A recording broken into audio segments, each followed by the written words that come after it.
Welcome back to Just Talking Love.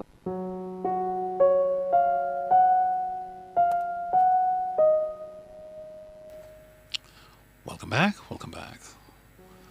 I sincerely hope that wherever you are, you're having a beautiful evening. And I sincerely hope that we're in the process of making our minds over to move forward with absolute positiveness as we look down the road to the 53rd anniversary of Jamaica's independence, which of course is not too far away from us, is it? Not at all, just a couple of months away from us. And talking about time, let's have our special guest, Miss Gopi's take on what she envisaged for this next year, for the third year of Jamaica's independence. Considering, of course, that most of the evil will have been behind us by then. You're an optimist. I'm always. Okay.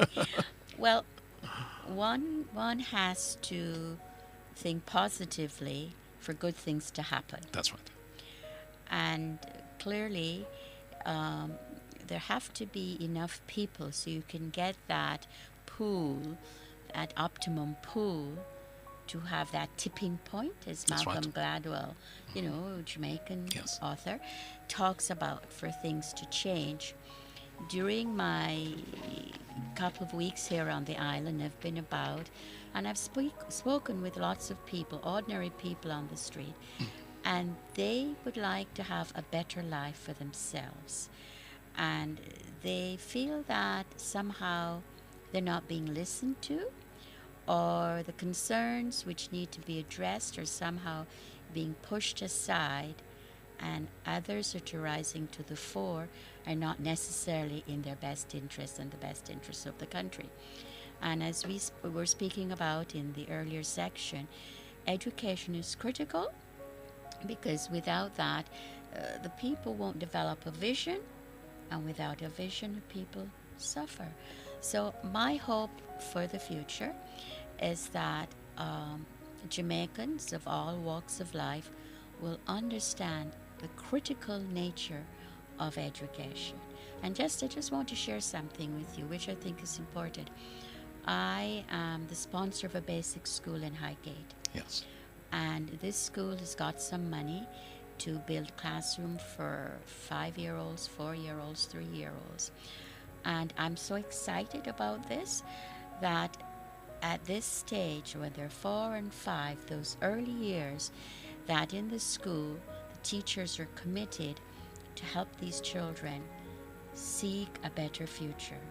And we don't want to take that dream away from them. So if the politicians, if the educators, if the parents and the students do not buy into the importance of education, then optimism is for naught. Most definitely. Let's meditate on that while we take our classical corner, the humming chorus.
classical piece this evening was the Hammond Chorus, and that was played by the London Promenade Orchestra.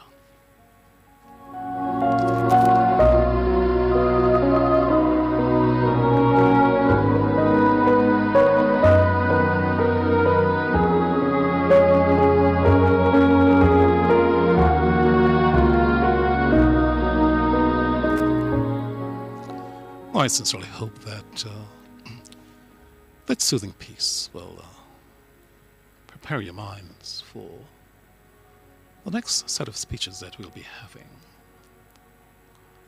Of course, we need to look at these situations in a rather calm, collective, and positive mood, wouldn't you say? For sure. And so, just after a word from Mrs. Barker, we'll be going back to listen to some of these speeches. Yes, we do need to look at these in a positive way. We have to ensure that what we're doing right.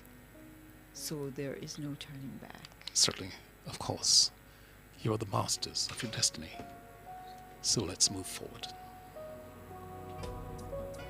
Today, Jamaica has a debt of some $1.7 trillion. This debt has been accumulated from the time of the loan for education in 1966.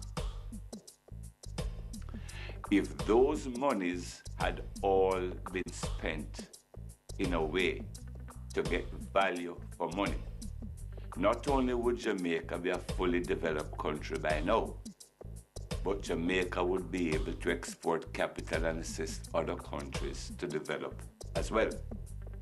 But we are now faced with this debt of 1.7 trillion, which should have carried us well on the way to economic development by providing useful infrastructure or facilities such as schools and clinics to provide us with first-rate education and health services. And to the extent that those monies were spent without the Jamaican taxpayer getting value for money, you now have the money to pay back, but with a labor force that is far less able to produce the goods and services competitively to pay that money. And for this purpose, more so than anything else, I would recommend that every Jamaican read the report of the Da Costa Commission just to see how we wasted what I regard as the most important opportunity in the history of independent Jamaica to accelerate the process to provide a first-rate education and training system.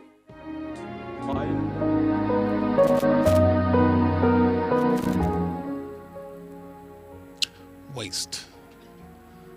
A young nation like ours, can we afford wastage? Especially of important, valuable resources? Certainly not. We cannot afford to waste anything, but we are a nation of wasters.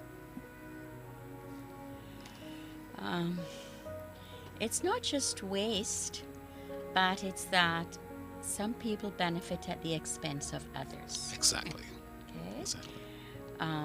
If it were just the water running down the stream into the ocean, then that would be one thing. But it's the case that some of that water is diverted and some benefit and others get nothing.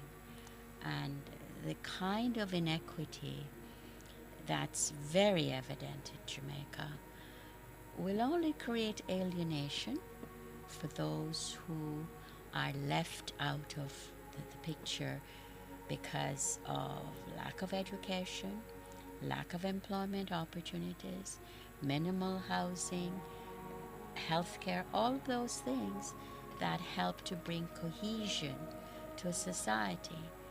When you have this deferment of monies or monies not used in the way that it should have been used, those are the ramifications for the society as a whole. Yes. Subversion of Exactly. of the valuable resources. Some are fat, some are thin, some dies. How unfortunate. You're listening to Just Talking Love, broadcasting from News Talk 93 FM right here on the beautiful modern campus of the University of the West Indies in Kingston, Jamaica. We're about to take a short break. We'll be back with you momentarily.